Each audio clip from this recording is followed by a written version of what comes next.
Hola, buenas tardes. Hoy veremos en la clase de discipulado acerca de la Santa Biblia. ¿Qué es la Biblia? ¿Cuál es su importancia?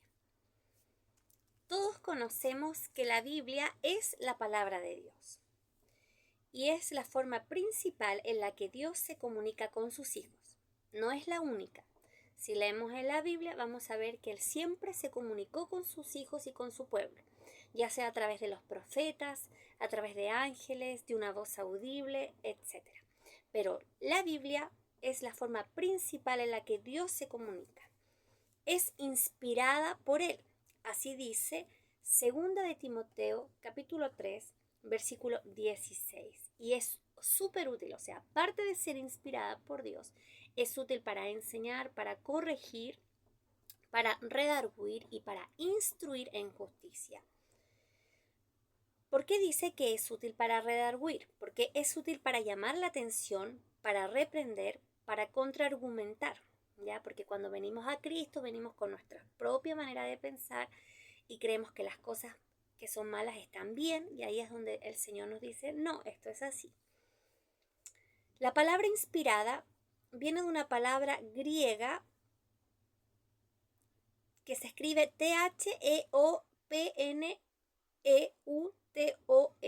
Theopneustos, y que puede traducirse como aliento divino. Es única. La Biblia es única. ¿Por qué? Porque tiene el efecto de cambiar vidas. Y a lo mejor las personas dirán, pero hay otros libros que también han cambiado vidas. La verdad es que hay libros que te pueden cambiar formas de pensar, puede ser que te pueden ayudar, pero solamente la palabra de Dios tiene la capacidad de ser transformadora y de liberar a las personas. No se contradice. La escritura, si realmente las personas la leyeran de Génesis a Apocalipsis, tiene solamente una línea, no tiene contradicción, a pesar de que entre un libro y otro han pasado muchísimos años. Es infalible. Colosenses capítulo 1, versículo 5 lo dice, que es una palabra verdadera, no falla. ¿Cuáles son las características de la Biblia? La Biblia viene de la palabra griega los libros o conjunto de libros. Y efectivamente, contiene 66 libros.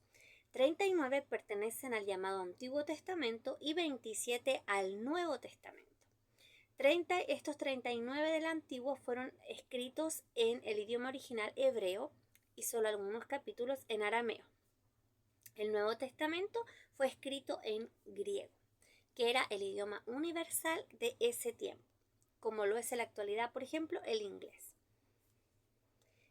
El Antiguo Testamento se pueden clasificar en libros de la ley, libros de historia, libros de poesía, libros de profetas mayores, están los profetas menores. Y el Nuevo Testamento obviamente están los, los 4 evangelios, que son lo importantísimo, el libro de la iglesia, que es Hechos, y ahí vienen ya las cartas, ¿no es cierto?, que escribió el apóstol Pablo. Y además se caracteriza por el libro profético llamado Apocalipsis o Revelación. Para poder acostumbrarse a buscar los libros de la Biblia, justamente hay que practicar. Aunque ahora hay Biblias en los celulares, es bueno practicar en una Biblia física, donde están los libros en el Antiguo Testamento, los libros que están en el Nuevo Testamento, así se hace más fácil encontrarlos. La Escritura nos señala que la palabra del Señor permanece para siempre. Por eso que la Biblia se ha tratado de destruir, de quemar, de eliminar tantas veces y nunca se ha podido. Ahí puedes leer tú Isaías 40, verso 8 y Primera de Pedro, capítulo 2, versículo 22 al 24. ¿Por qué la Biblia es la palabra de Dios? Es sin lugar a dudas históricamente superior a cualquier libro que exista. ¿Ya? O sea, si podemos hablar históricamente en cuanto a su literatura, ya es superior, tiene singularidad, no se parece a otra, tiene unidad, tiene coherencia y es el libro que tiene y contiene mayor cantidad de originales.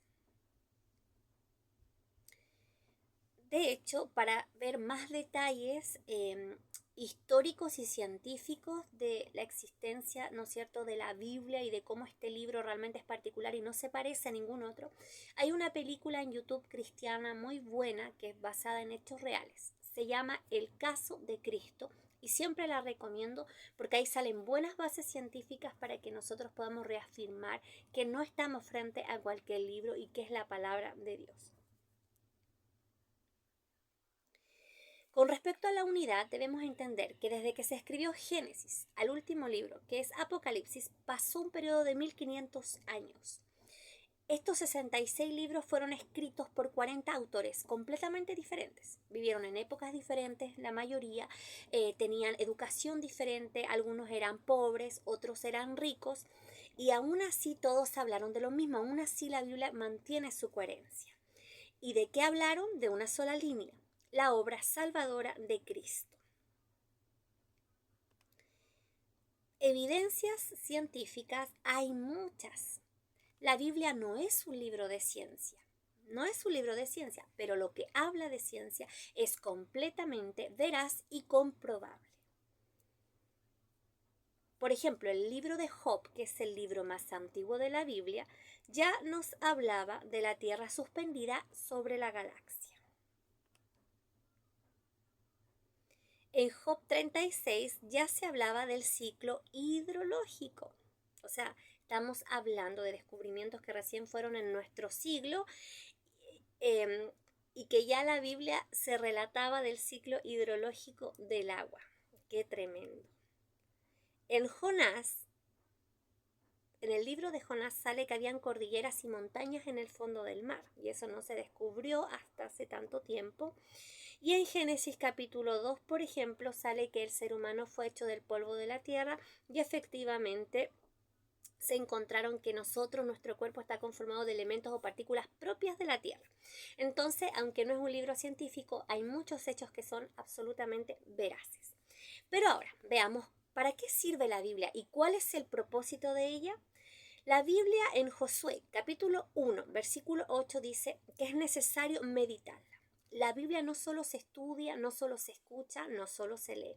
Debo meditarla. La Biblia debe ser reflexionada para volverme un hacedor de ella. Yo debo lograr hacerla. Y ahí está el poder de la palabra. Segunda de Timoteo, capítulo 2, verso 15, me dice que esta es la palabra de verdad. Y yo por fe lo creo. Además se dice que es mi alimento espiritual. ¿Cómo crece un cristiano? ¿Cómo se desarrolla? ¿De qué me alimento?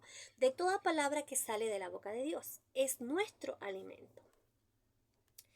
Es también nuestro espejo. Es donde yo me veo reflejado. Es donde puedo ver si estoy bien, si estoy mal, si hay algo que debe ser cambiado. Y es conocido también como nuestra regla infalible de fe, de conducta y de ética. Es, por cierto, también nuestra espada. ¿Por qué se compara con un arma? Porque si la conocemos, si la estudiamos, podemos estar preparados en contra de todo ataque del enemigo. La Biblia es importante para el cristiano porque es nuestro manual de conducta y de moral. Ella nos guía, ella alumbra nuestro camino. A través de ella sabemos qué piensa Dios, qué quiere para nosotros, qué es bueno y qué es malo. En Salmo capítulo 119, verso 5, me dice que es mi lumbrera, me alumbra en tiempo de confusión o de oscuridad. También Juan 17, verso 17, me dice que soy santificada en la verdad que es su palabra. Y no olvidemos que Primera de Pedro, capítulo 2, versículo 2, me dice que la Biblia es leche espiritual no adulterada. Es una leche nutritiva, es una leche que me va a hacer crecer y que no está adulterada como cuando se le echa agua a la leche. ¿Cuál será el tema central de la Biblia? Eso sale en Juan capítulo 3, versículo 16. El tema central es la salvación. Cristo siempre ha estado ahí en la palabra desde Génesis a Apocalipsis. Podemos ver a través de la escritura que no solo es inspirada, que no solo la Biblia fue soplada por Dios para nosotros, sino que es fuerte, es precisa Y en Juan capítulo 5, verso 39 dice que ahí sale el testimonio de Cristo. ¿Por qué amamos la palabra? Porque conocemos a Cristo a través de ella. Juan capítulo 8, versículo 32 dice, y la verdad os hará libre. Y conoceréis la verdad y la verdad os hará libre. Ya hemos visto que la Biblia, la palabra de Dios es verdad.